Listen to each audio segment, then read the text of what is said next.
ए भैया, अपन बेटा बेटी के खुशी खातिर बाप महतारी पूरा जिंदगी न्योछावर कर देवेला।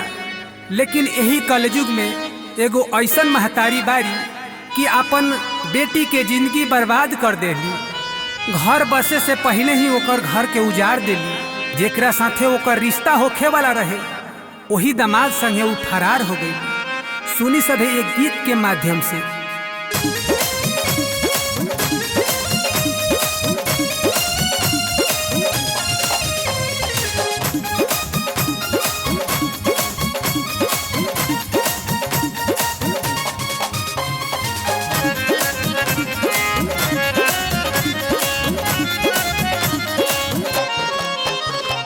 कलयुग में रिश्ता हो पाइले बारी तारे तार, दम दे के लिहली बनाई अपन भातार। दम दे के लिहली बनाई अपन भातार।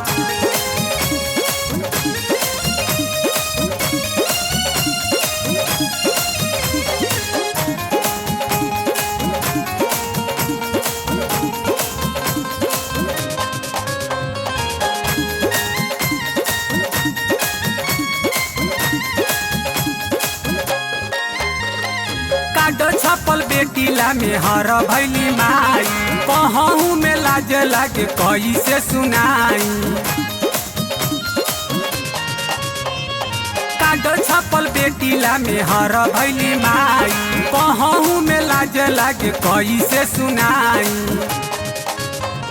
मीडिया में भइल बाटे हाला इहे समाचार। दम दे के लिहली बनाई अपन भातार। दम दे के लिहली बनाई अपन भातार।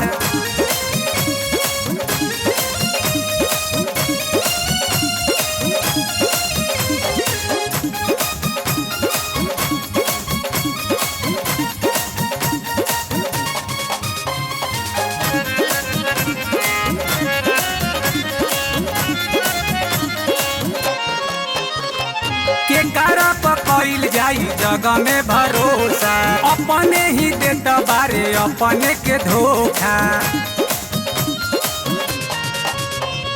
के करप कैल जाई जग में भरोसा, अपने ही देत बारे अपना के धोखा।